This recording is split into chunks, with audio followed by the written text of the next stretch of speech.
സംസ്ഥാനത്ത് ഇന്നു മുതൽ ഹൈസ്കൂൾ പ്രവർത്തന സമയത്തിൽ മാറ്റം. രാവിലെ 9:45 ആരംഭിച്ച് വൈകിട്ട് 4:15 വരെയാണ് ക്ലാസ് സമയം. വെള്ളിയാഴ്ച ഒഴികെയുള്ള ദിവസങ്ങളിൽ അരമണിക്കൂർ അധിക സമയം ക്ലാസ് ഉണ്ടാകും. 220 പ്രവൃത്തി ദിവസം വേണമെന്ന ഹൈക്കോടതിയുടെ കർശന നിർദ്ദേശത്തെ തുടർന്നാണ് സമയക്രമത്തിൽ മാറ്റം വരുത്തിയത്. 1 മുതൽ 4 വരെയുള്ള ക്ലാസുകളിൽ ശനിയാഴ്ച അധിക പ്രവൃത്തി ദിനമാകില്ല. UP വിഭാഗത്തിൽ ആഴ്ചയിൽ 6 പ്രവൃത്തി ദിനം തുടർച്ചയായി വരാത്ത 2 ശനിയാഴ്ചകൾ പ്രവൃത്തി ദിനങ്ങളായിരിക്കും. ഹൈസ്കൂളിൽ 6 ശനിയാഴ്ചകളും പ്രവൃത്തി ദിനമുണ്ടാകും.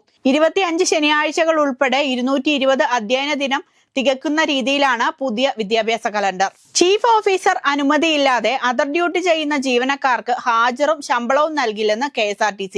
യൂണിറ്റ് ചീഫുമാരുടെ അനുവാദത്തോടെ പല ഡിപ്പോകളിലും അതർ ഡ്യൂട്ടി ചെയ്യുന്നത് പരിശോധനയിൽ കണ്ടെത്തിയിരുന്നു. കുളത്തൂർ പുഴ, പുനലൂർ, പത്തനാപുരം തുടങ്ങിയ ഡിപ്പോകളിൽ അതർ ഡ്യൂട്ടി സംവിധാനം ഉള്ളതായി കണ്ടെത്തി. ഇതിന്റെ അടിസ്ഥാനത്തിലാണ് പുതിയ ഉത്തരവ്. കേരള തീരത്തെ MSC എൽസ 3 കപ്പലപകടത്തെ തുടർന്ന് 5.97 കോടി രൂപ കെട്ടിവെച്ചെന്ന് മെഡിറ്ററേനിയൻ ഷിപ്പിംഗ് കമ്പനി ഹൈക്കോടതിയെ അറിയിച്ചു.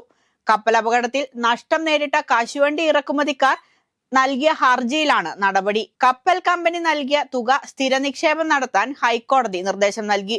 1 വർഷത്തേക്ക് ദേശസാൽകൃത ബാങ്കിൽ നിക്ഷേപിക്കാനാണ് ഹൈക്കോടതി രജിസ്ട്രി സിംഗിൾ ബെഞ്ചിന് നൽകിയ നിർദ്ദേശം. കഴിഞ്ഞ തവണ ഹർജി പരിഗണിക്കവേ കമ്പനിയുടെ ഉടമസ്ഥതയിലുള്ള MSC മാൻസ F കപ്പൽ തടഞ്ഞുവെക്കാൻ ഹൈക്കോടതി ഇടക്കാല ഉത്തരവിട്ടിരുന്നു. തുടർന്നാണ് കപ്പൽ ഉടമകൾ പണം കെട്ടിവെച്ചത്. രാജ്യത്തെ ഏറ്റവും വലിയ ടെലികോം സേവനദാതാക്കളായ ജിയോയുടെ നെറ്റ്വർക്ക് പ്രവർത്തനരഹിതമായി. കേരളം ഉൾപ്പെടെയുള്ള സംസ്ഥാനങ്ങളിലാണ് ജിയോ ഉപഭോക്താക്കൾക്ക് നെറ്റ്വർക്കിൽ തടസ്സം നേരിട്ടത്. ജിയോ മൊബൈൽ, ജിയോ ഫൈബർ സേവനങ്ങളിൽ തടസ്സം നേരിടുന്നതായി നിരവധി ഉപയോക്താക്കൾ ഡൗൺ ടിക്കറ്റിൽ പരാതിപ്പെട്ടിട്ടുണ്ട്. ജിയോ നെറ്റ്വർക്ക് ഡൗൺ ആയതായി സമൂഹ മാധ്യമങ്ങളിൽ പോസ്റ്റും വന്നിരുന്നു. ഇന്നുച്ചയ്ക്ക് 1:59 സേവനം തടസ്സപ്പെട്ടതെന്ന് ഉപയോക്താക്കൾ പറയുന്നു. ഇറാനും ഇസ്രയേലും തമ്മിലുള്ള സംഘർഷം രൂക്ഷമാകുന്നതിനിടെ G7 ഉച്ചകോടിയിൽ പങ്കെടുക്കുന്നതിനായി പ്രധാനമന്ത്രി നരേന്ദ്രമോദി കാനഡയിലേക്ക്. ഉച്ചകോടിയിൽ ഡൊണാൾഡ് ട്രംപ് അടക്കമുള്ള നേതാക്കളെയും മോദി കണ്ടേക്കും. പശ്ചിമേഷ്യയിൽ സംഘർഷം രൂക്ഷമാകുന്ന പശ്ചാത്തലത്തിൽ ഈ സാഹചര്യം ഉച്ചകോടിയിൽ പ്രധാന ചർച്ചയാക്കാനാണ് സാധ്യത. 2 രാജ്യങ്ങളും ചർച്ചയിലൂടെ പ്രശ്നം തീർക്കണമെന്ന നിലപാടാണ് ഇന്ത്യ ഉച്ചകോടിയിൽ അറിയിക്കുക.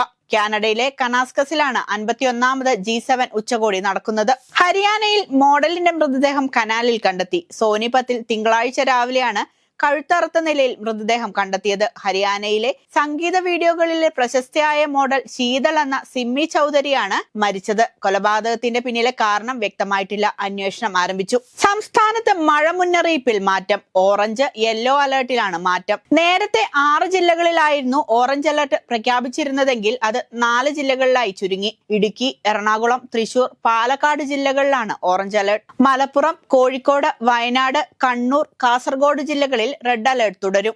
നേരത്തെ പത്തനംതിട്ട, കോട്ടയം ജില്ലകളിൽ ഓറഞ്ച് അലർട്ട് ആയിരുന്നു. അത് യെല്ലോ അലർട്ട് ആയിട്ടുണ്ട്. തിരുവനന്തപുരം, കൊല്ലം, ആലപ്പുഴ ജില്ലകളിലും യെല്ലോ അലർട്ട് തുടരും.